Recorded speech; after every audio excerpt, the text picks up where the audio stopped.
Welcome to the Wayne Bennett Podcast, celebrating West Virginia's people, places, and the culture of Southern Appalachia. Now here's your host, Wayne Bennett.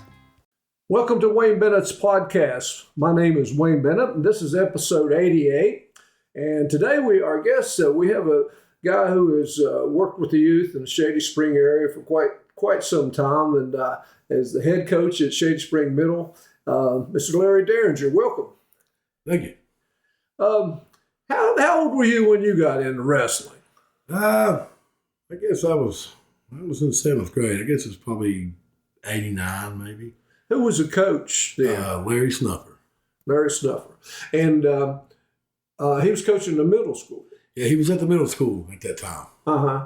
And you're a big guy. Were you always in the heavyweight division? I think my first year, it was 155 is where I wrestled. But the next after that, I stayed up in the heavyweights. So you didn't come through the youth program like a lot of the kids did. I didn't. I didn't know much about it until, like I said, my seventh grade year. Yeah. Now, when you got in high school, was Larry still your coach in high school? Larry had back then it was 7th, 8th, and 9th. And my eighth grade year, he had, at the end of that season, he had went up to the high school to be the assistant with Dix. So we had Danny Carter during my 9th grade year. Now, when you got to the high school, did Danny come up with you guys? Or no, he stayed down to junior high. I didn't really keep up much with. I think he was there for a while at the junior high. Yeah, I kind of wasn't sure all about that. Now, did you start all 3 years? I did. And I know when you were in the 11th grade, there was this region had some good heavyweights, and one guy from Mullins, Derek Hypes, won the state championship, didn't he? Oh, yeah. From our region. And then the junior McClanahan was a 11th grader at Meta Bridge at that time. Right. So this region's always had some good heavyweights. They have. Yeah. And now when you were in the 12th grade, what were some of your teammates? I had Brandon Clark. I had Brad Stump, Chad Ritchie, one of the Henderson brothers, Judd Lilly, Trey Cooper, John Pilkington. I had Pilkington, Greg Calvert. That was a pretty good bunch of kids. I mean, they, I think Stump won the state championship that year. And of course, Brendan had been up in there all the time. And I think he was in the finals that year. He was runner-up. Yeah. And you qualified for the states. I did. But again, you had, coming out of the region, you had Junior McClanahan in your weight class. That guy was a brute, man. What was it like wrestling him? I mean, I think he pinned every match in his senior year. He did. It more or less, you can picture a freight train coming at you. It's about how he just come at you just full throttle. I mean, and he was an athlete. I mean, he could. I watched him wrestle some matches down there, especially in the state finals, and I often questioned if he actually was had technique with him, but he did. I mean, he could. Yeah. He could wrestle too. Yeah, one time back in the old days, the heavyweights, before your time, but heavyweights didn't know a whole lot of wrestling. They just kind of come out there and leaned on each other, and if one caught the other one when they were down, that was about it. But the heavyweight class has progressively gotten better. It has. And even now, I mean, when you get to see the heavyweights in college, man, them guys do backflips and everything. Oh, yeah. They're unbelievable. But McClanahan, your senior year, you actually had to wrestle the guy from Berkeley Springs, Josh Wall, who ended up in the finals. That was not a real good draw for you right off the bat. We had a pretty good match. I mean, it was going pretty good.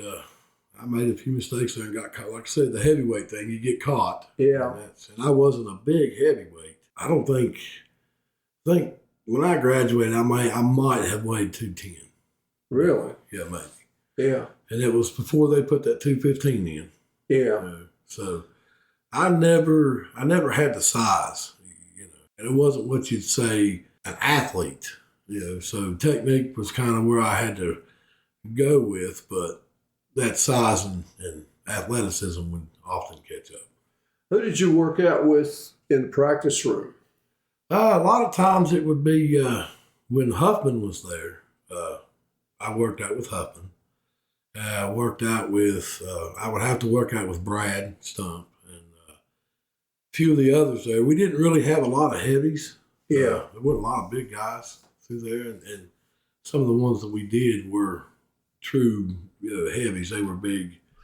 Now, you guys finished third in the state that year, and I think it was only like 5 points behind Independence, and then Berkeley Springs, I think, was the champion. But it was pretty close, pretty close state tournament, and so that's a pretty good background. After you got out of high school, what'd you decide to do then? What'd you get into? Well, I grew up in the construction industry. My dad was a contractor, so that's kind of what I fell into. Was just kind of doing that for a while. And, just stayed with that, and married and kids, and moving around, things like that. And, how did you get started coaching?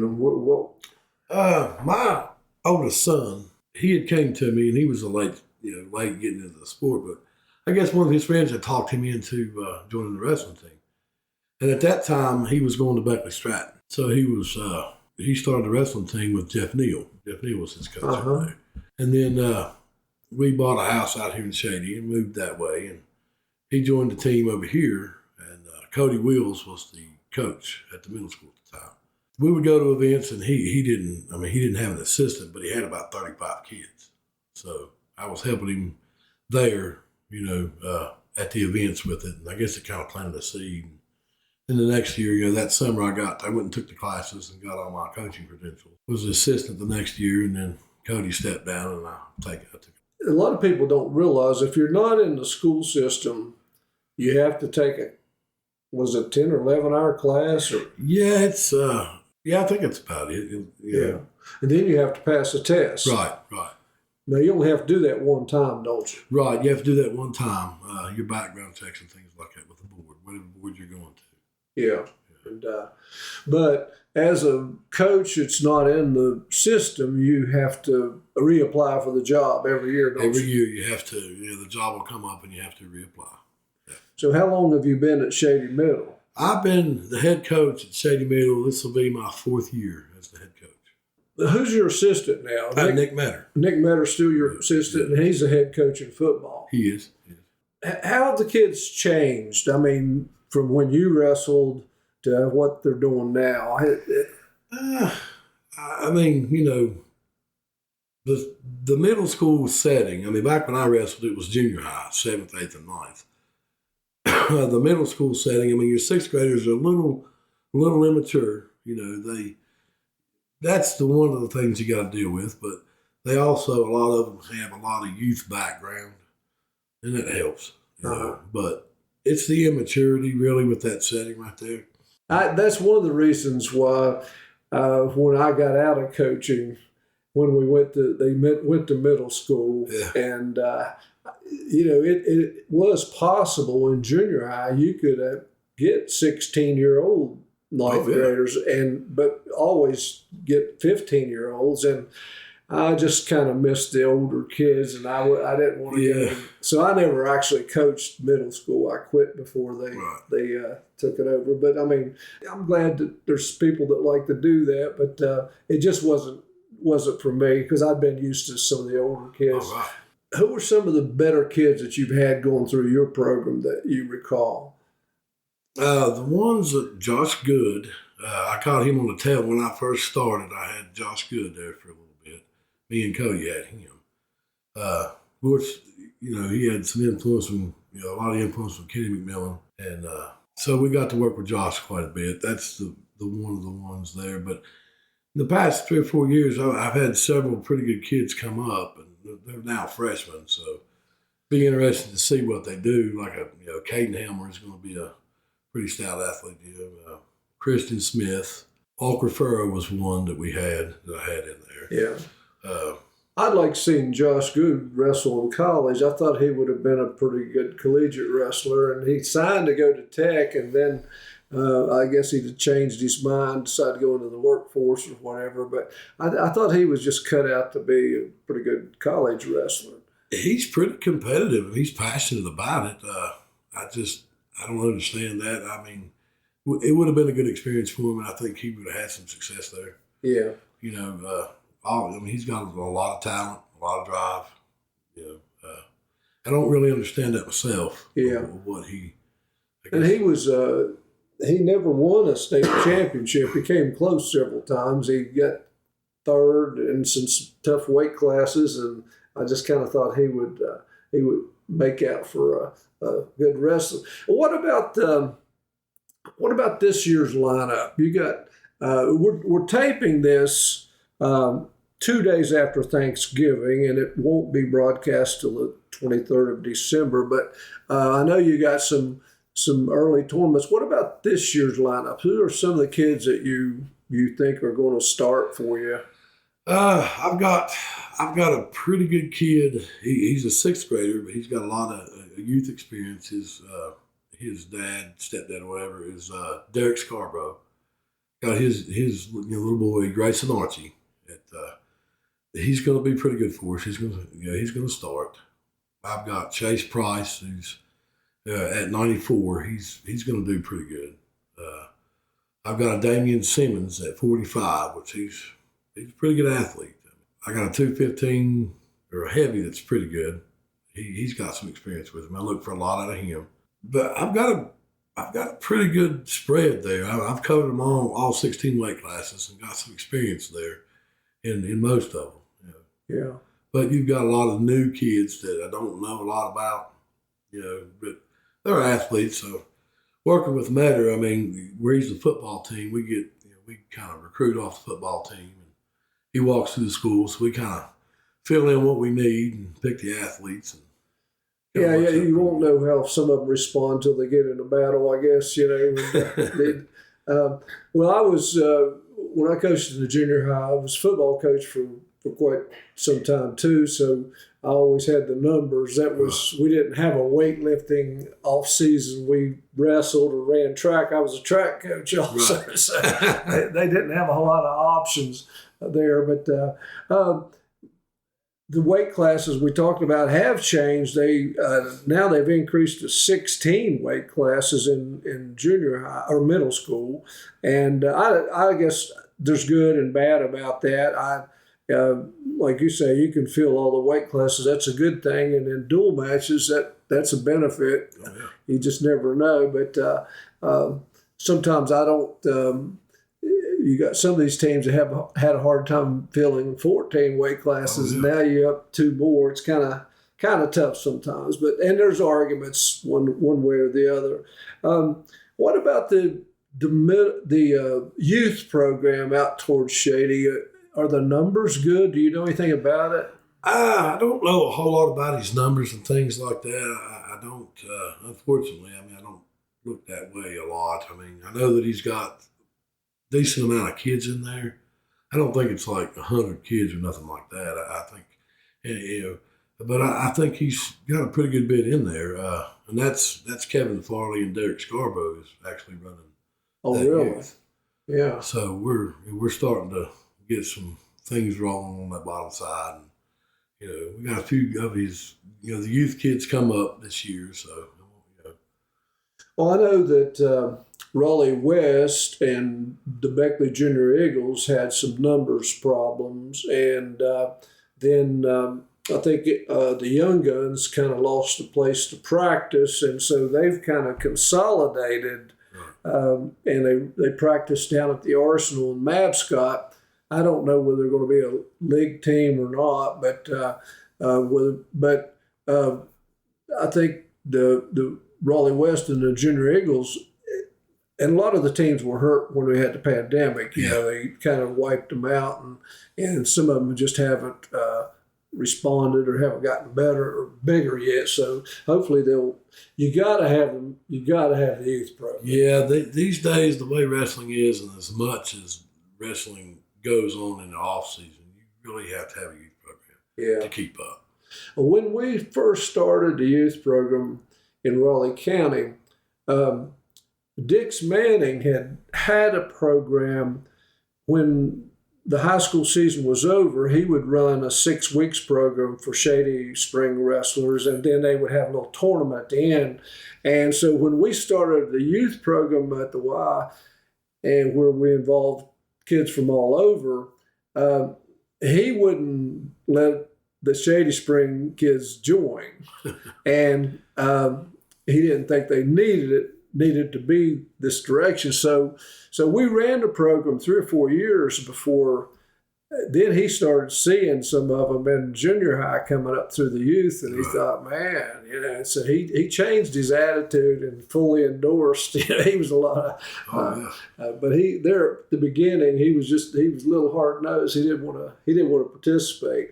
But I mean, how do you think about wrestling now compared to back in your early days? I mean, we've talked about toughness of the kids, but the kids are wrestling more matches. There's bigger tournaments.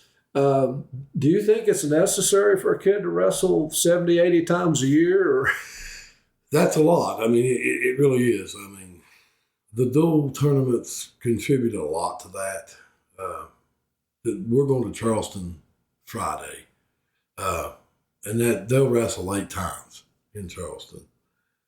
And most of your dual events, if it's a 1 day 5, that's the legal limit. But I think we're scheduled to wrestle around 50, 55 matches just on our level. Wow. In a 2-month period. December and January is most of it. I mean, sometimes I think, especially for the younger kids, it may be a little bit much. But then again, you have to keep up with what places like Point and those teams down there that's actually closer to the I guess the hotbed or the bed of wrestling right down there. So, and they're going all year round. Yeah. So that poses us a problem. But it does seem like the more the experience they get, it's the better they get. Like this new team, it won't really hit its full potential till about mid-season. They'll get some experience under their belt and see how things are going and understand, like, especially the new kids, how they need to train and what they need to prepare for. Yeah, I don't think the number of matches affects the younger ones as much as it does the high school. Because half the time when you go to a tournament with the youth or even younger middle school, when they're not wrestling in a match, they're over on the corner wrestling on the side, so they've got all this energy. But I have changed my attitude a little bit in high school. Conceivably, you can take a kid every weekend and get 10 matches. And, the high school season is January, February, March, part of March. And there are kids sometimes that come in a state tournament with 70-some matches, and that's a lot of wrestling. And the colleges have changed their attitude. Well, first of all, Pennsylvania, which is a wrestling hotbed, they've if you look at their state tournaments now, they've kind of put some restrictions here and there, and most of the time the kids come in with 40-some matches, and colleges are kind of like that too. They wrestle a lot of duels, don't wrestle as many tournaments, but usually when a guy makes the NCAA tournament, he's probably got in the upper 30 matches or something, but they're a little more intense, of course. But so I haven't totally changed my philosophy, but when a kid comes in 70, 75 matches in the States, I think it just seems like it increases the chance of injury and those kind of things. And that's kind of what I thought, because if you're wrestling during in-season 75 matches, I mean, that doesn't leave a lot of time for conditioning and training, things like recovery and things like that. I mean, 75 matches is a lot of matches. Yeah. Well, now, and then some now, they get that many matches during the off season. Oh, yeah. Did you play any other sports besides wrestling? No, I attempted football, but like I said, I wasn't much of an athlete back in my earlier years, and I didn't. Me and football just didn't really go together. I enjoyed wrestling, so I stayed there. Now you're an independent contractor. What's a typical day during wrestling season? I know it's got to be tough sometimes. It is to schedule things up. It is a little bit tough because the middle school practice is directly after school, so you have to be there at 2:30 with them. So it kind of cuts your day down a little shorter. Of course, the days in the wintertime are shorter, so you're only losing a couple hours. But you just get up, you go to work. Usually end up wrapping it up at about 2:00, depending on where you are, and head into the school. Coach the team, you run your practice, and then just carry on. I mean, the rest of your day. Now you mentioned tournaments. Usually they're on the Fridays or Saturdays. And do you guys have any home matches now? We have one. We do a home quad every year. Try to at the middle school on December 7th. We'll do a home quad over there in the evening. What people don't realize, I always enjoyed going somewhere in wrestling and having a home match because you took too much work putting the mats down, getting people to help you, and those kind of things. It's a lot easier to load up and go somewhere else. But where are they having the Coalfield Conference this year? Do you know? I'm pretty sure it's supposed to be at Eastern Greenbrier this year. Oh, okay. Yeah, I'm Eastern or Western. Can't remember which one of them. I know it's in one of the Greenbriers. Yeah, that's a good point. What do you get out of? You don't have any kids involved now, do you? No. My boys did wrestle. My oldest graduated, and my youngest, he was pretty decent at it. He just decided he didn't want to do it anymore. But I enjoy it. I like to see the program flourish. The kids, come up in there, and I don't know, just help the kids, keep them busy. It helps the football team, and we just enjoy coaching wrestling and watching the kids succeed. Do you have any problem getting the kids out for practice during the week of Thanksgiving, or are they all deer hunting? Or after Thanksgiving, the day after and today, the numbers are kind of low. But most of the week, I've had 23 in there, pretty consecutive. I think we're running about 28 right now, so I've been usually missing about 5 a day during that. What are your plans? How long do you plan on coaching? You want to continue doing it till you can't do it anymore? Or? Yeah, I haven't really given it a lot of thought. Set up a pretty good group of kids, and again, we've got another group, a pretty decent group coming up again. I'd like to I guess coach, I can't coach anymore, I guess. I get tired of it. Well, you got guys like Derek Scarborough feeding you, keep you around a while. It helps. Having that kind of influence on, sending them up to you, that helps a lot. I'm just curious that I always ask all the coaches is what kind of music did you listen to when you were, what do you listen to now? I listen to a lot of just about everything. I listen to my music choices. I have Sirius, so I listen to The Message a lot on Sirius XM, the Christian rock station. Mm-hmm. It's kind of what we listen to. In high school, it was a country, rock, rap, whatever. It's really whatever sounded good. Now, Shady Spring has a lot of tradition in wrestling. It goes back to the 1950s, and there were state champions in the early 60s. There were state champions in the early 80s. Haven't had any team state champions for a while. And do you feel any pressure? Do you think they're... Yeah, I look at what we've done and what was behind us, and again, when I graduated, we were third in the state, so it's kind of where we like to be. And Yeah, I feel a little pressure there. I think all of us do. We want to get back to that standard. We want to get back up there and start competing for that and put some champs on the board and things like that. Well, maybe it'll happen. There's always the trends that go back and forth. Of course, Independence went through a good 10-year spell there, and they're going to be pretty good this year. The high school is, and the middle school is going to be good too.